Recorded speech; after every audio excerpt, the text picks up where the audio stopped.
Bienvenidos amigos y amigas, Canal Málaga Televisión, Diversos Plus. Yo con mi Capitán América, muy orgulloso, que están aquí mis compañeros Almudena y Carlos. Dicen, ¿a qué no? Pues aquí, mi Capitán América, orgullosísimo de mi Capitán América, que a veces lo he traído ya aquí a este programa. Y hoy tengo un amigo artista, un amigo perteneciente al colectivo, un amigo al que respeto muchísimo por su trayectoria personal y profesional, y tenía muchas ganas, pero a veces no encontrábamos la fórmula, y por fin tengo hoy conmigo a Dan Gamboa. Bienvenido, Dan. Hola, ¿qué tal? Pues nada, muy feliz de aquí estar en tu espacio. Muchísimas gracias por invitarme. Es un verdadero placer. Dan, en tu caso confluyen determinados conceptos que para el colectivo son interesantes, pero al mismo tiempo son superadores, porque tú perteneces, naciste en otro país distinto, perteneces a otra cultura parecida, pero otra cultura distinta. Has trabajado en países con una cultura completamente distinta, Sí, así eres es. un artista, es decir, tienes muchos exponentes, muchos focos que nos hacen muy interesante hablar contigo. El matiz de pertenecer al colectivo, ¿cómo lo has llevado en todas esas parcelas que yo acabo de decir? Artista, residente en China, procedente de la cultura hispanoamericana o iberoamericana. Es decir, cuéntanos, por favor. Pues fíjate que es algo que he reflexionado mucho durante mi estancia en Málaga en los últimos 2 años, particularmente porque la forma en la cual puedo llegar a manifestar afecto en público cambia y varía con respecto a los diferentes países donde he residido y vivido. Y específicamente crecer, por ejemplo, en la ciudad donde crecí, que es Cúcuta, durante mis épocas universitarias, no era tan fácil. Luego darme de cabeza con Bogotá, con la capital, y aún tener miedo, pasar a vivir un país caribeño como lo es Panamá, que también todavía tiene, y ni hablemos de China o lo complicado que puede llegar a ser la Rumanía. Eh, para mí cada uno de los países representaba un reto de qué forma podía yo expresar afecto y entender el afecto de los demás y de qué forma yo podía relacionarme o tener eh, relaciones sentimentales o vínculos sentimentales con otras personas del colectivo, con personas a las cuales amaba, pero tal vez me sentía o bien una barrera mental o una barrera social de no poderlo manifestar. Cosa que cuando llego en España, evidentemente me encuentro con un entorno que me lo permite hacer. Y después de ser nómada o estar viajando durante tanto tiempo en el mundo, me siento muchísimo más cómodo para poder hablar de ello. Es bello por el sentimiento español, identitario que tengo, obviamente, de pertenecer a esta cultura y a mi país, que tú, habiendo tenido esa experiencia, reconozcas el momento dulce que vivimos aquí en libertad y en respeto. Pero reconocerlo no significa que no tengamos que tener espacios como este para Claro. permanentemente reivindicar que esto hay que mantenerlo, que hay que cuidarlo y que hay que preservarlo.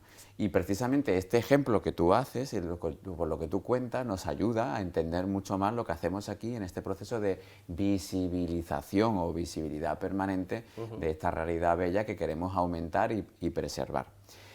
En todo esto que tú has contado se añade además que eres un gran artista. ¿Qué haces? Cuéntanos, ¿qué es el espíritu, el corazón creativo de Dan? Pues yo me considero un creativo que investiga y explora el mundo, enamorado de su globalización, en gran parte enamorado y al mismo tiempo pensativo en ella. Eh, un tanto luchador de la nostalgia, trato de hablar, conversar con la nostalgia porque la considero una gran vecina pero al mismo tiempo una gran enemiga. Y en todo el proceso de creación de mi obra, tanto fotográfica como escrita, eh, siempre he tratado de hablar de las diferentes facetas de cómo me enfrento al mundo y cómo el mundo se enfrenta a mí. Siempre hablo de esta faceta de ser anónimo, que es lo que me ha permitido poder viajar tratando de ser lo más tangencial posible a los territorios a los cuales visito. Y desde ese anonimato, desde ese punto de apreciación de lo que se ve desde el borde hacia el interior, comunicar como yo veo el mundo. Eso es como mi trabajo, mi faceta como artista. Este preámbulo de pregunta me lleva a la exposición. Me lleva a que tuve la suerte de acudir a la inauguración de tu exposición en el Kiefer, a José Kiefer. Por cierto, Kiefer, aprovecho, aprovecho. Te he invitado varias veces ya a venir a Diversos Plus, vente que te echamos de menos, que aquí mira Dan y yo lo bien que estamos, así que la próxima vez, vente. Kiefer, Kiefer and Lover es un lugar maravilloso donde nos sentimos muy felices y donde se hacen expresiones de creación estupendas. Una de ellas fue tu exposición titulada, no recuerdo el nombre, perdóname. 722-111-288. ¿Ves? Por eso no lo recordaba. Porque sabía que eran unos números, pero... Son unos números. Y una exposición maravillosa que me sorprendió. Yo llegué un poco tarde, venía de viaje, pero pude llegar a tiempo a la inauguración. Y vamos a estar viendo imágenes a lo largo de nuestra charla de esa exposición. ¿Por qué esa exposición? ¿Por qué esos números? Y ese interés en que siguiéramos como una especie de juego, ¿a qué se debió? Es muy extraño porque normalmente es una exposición que sale de lo que normalmente hago en mi obra. Es una exposición en la cual literalmente me desnudo y desnudo esta parte sentimental que habíamos hablado. La exposición parte desde el anonimato, de hecho, el título de la exposición es de hecho un teléfono en el cual las personas me podían llamar. Y por eso decidí hacer la exposición en un bar, precisamente porque es el lugar donde como colectivo nos sentimos seguros, es un espacio seguro en el cual podemos empezar a establecer relaciones sentimentales, a conversar y hablar, y nos compartimos los teléfonos, ¿no? Y después le damos una identidad a esos teléfonos, y dicha identidad se transforma en una relación. Por eso mismo la exposición la hago con proyectos fotográficos que fueron fallidos en su momento, en los cuales están involucrados dos de mis exnovios. Dos exnovios que tuve alrededor de hace entre 8 y 10 años atrás. Este proyecto creado desde el anonimato para hablar de ellos era al mismo tiempo mi forma de conversar con la ciudad, de conversar con el bar del cual yo me siento parroquiano, de conversar con mis amigos, porque en Málaga cabía notar de que absolutamente nadie más atrás de 2 años me conocía. Entonces poder llevar una parte de mí de hace 8 o 10 años a la ciudad era mostrarles algo de lo cual yo no había conversado. Y era mostrar una parte de mi pasado que muchísima gente no conocía al respecto. Entonces, de nuevo, es un proyecto que habla mucho sobre la sensualidad, sobre el afecto, sobre el anonimato de dos personas que se quieren o se quisieran.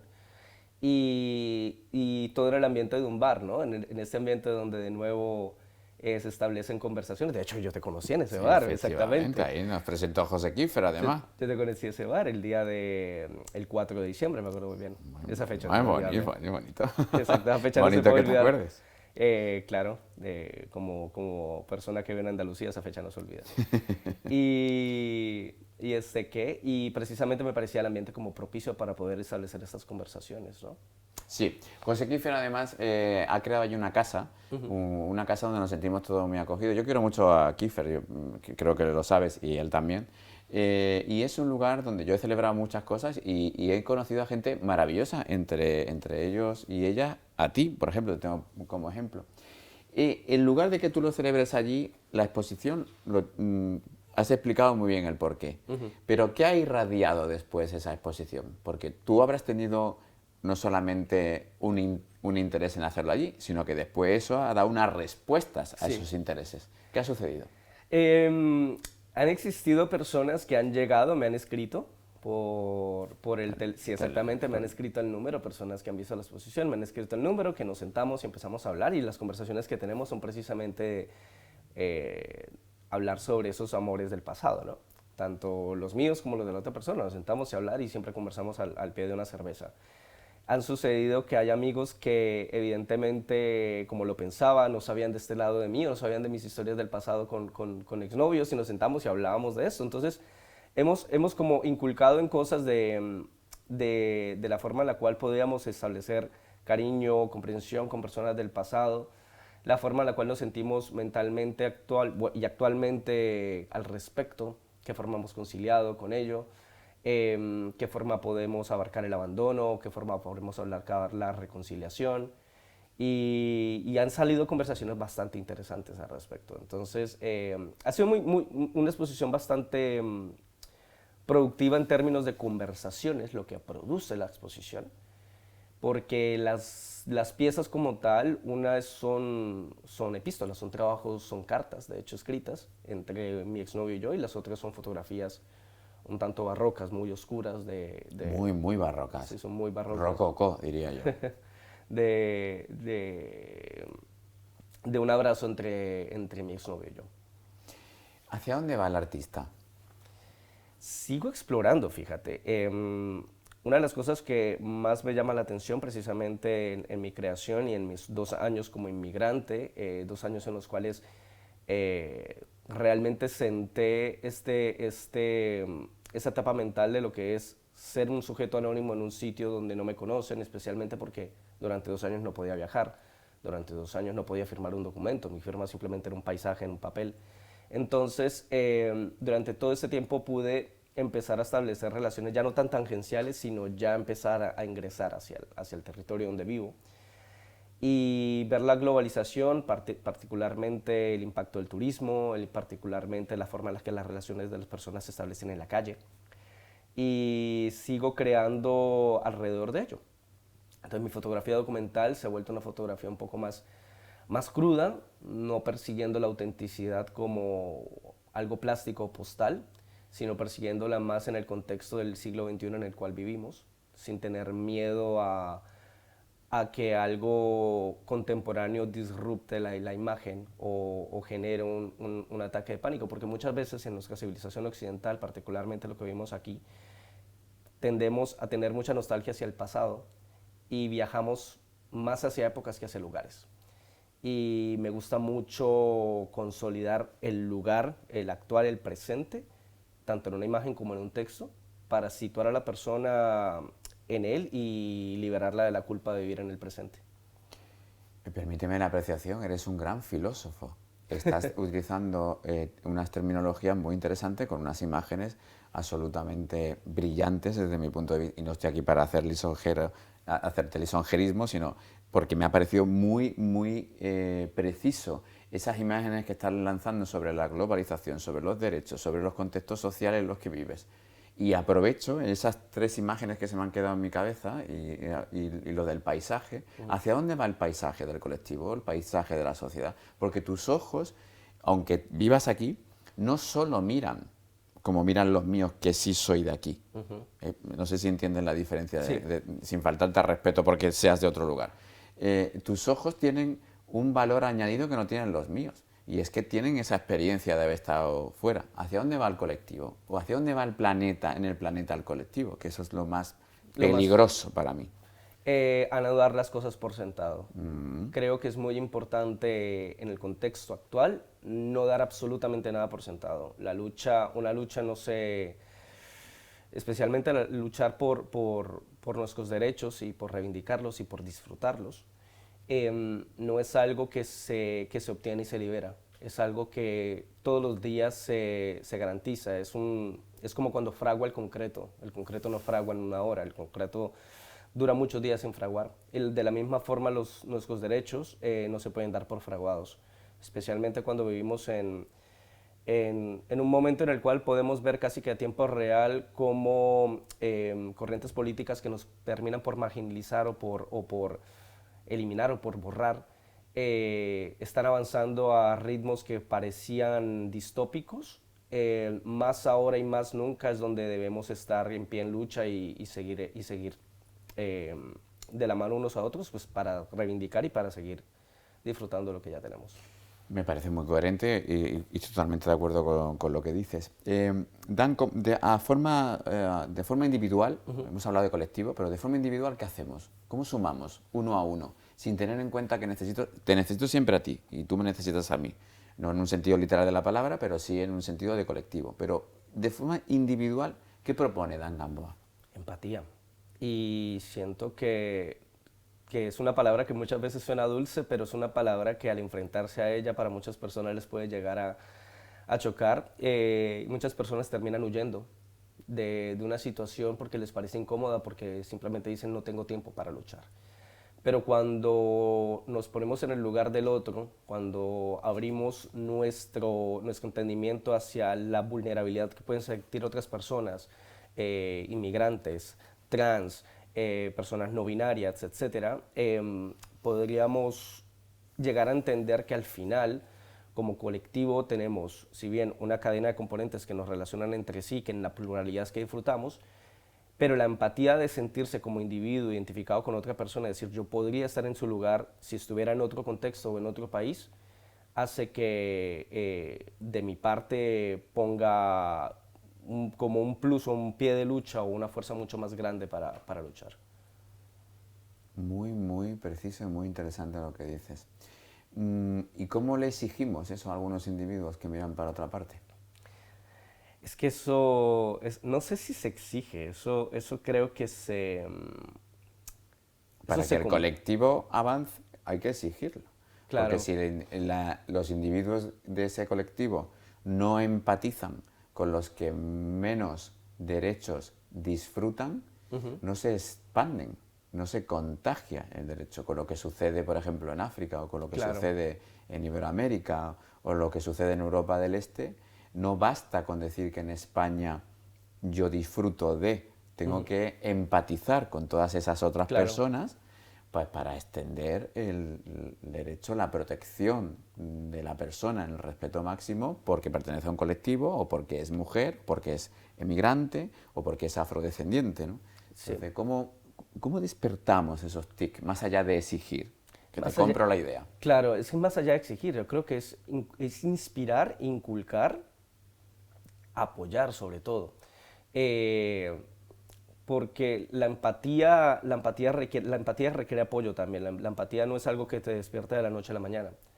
La empatía es algo que requiere un soporte de tus amigos, requiere hablar con tus familiares y demás, especialmente desde las historias, desde lo que hablamos con nuestras mamás o lo que hablamos con nuestros amigos, de historias que han sucedido en el pasado, para poder comprender el por qué están sucediendo las cosas en el presente.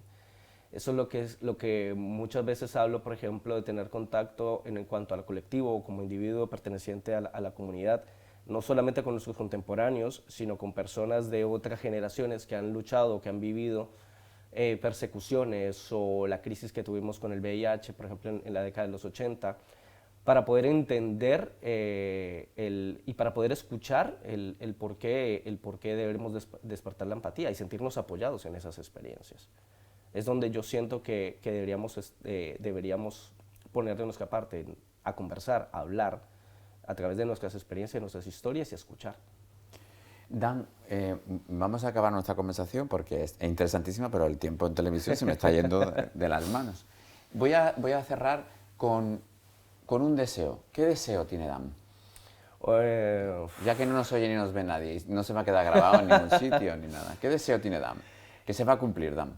Lo que se está cumpliendo también, ser feliz, definitivamente. Nadie utiliza mejor las perífrasis verbales que en Iberoamérica. Y vosotros, más en Colombia, se están cumpliendo. Claro que sí, es maravillosamente bien construido. Eso que llaman los ingleses presente continuo, bueno, nosotros son perífrasis verbales. Exactamente. Se están cumpliendo. ¿Qué se está cumpliendo? Ser feliz y un gran deseo de ser libre. Esos es como mis dos grandes propósitos. Y después de estos 2 años, evidentemente, me siento con una gran libertad, tanto creativa, pero al mismo tiempo legal. Administrativa. Formal, administrativa, exactamente. Burocrática. Esa palabra horrorosa. Palabra horrible. Los dos a la vez. Sí, sí. Palabra horrible. Para poder perseguir y poder consolidar lo que tengo, mis sueños y mis ideas. Entonces, últimamente me he sentido bastante en paz conmigo mismo y siento que puedo comerme el mundo. Pues te lo vas a comer seguro, porque nos lo estamos comiendo ya, así que nos lo comeremos. Muchísimas gracias por tu rato, muchísimas gracias por tus palabras que han sido grandes, muy grandes, y que vienen a ocupar un espacio natural aquí, en el de Diversidad, en Canal Málaga Televisión. Ha sido un verdadero placer, Dan. No, el placer es mío. Muchísimas gracias. Amigos, amigas, como siempre, Diversidad aquí en Canal Málaga Televisión. Nos vemos muy prontito. Gracias por tanto cariño. Chao.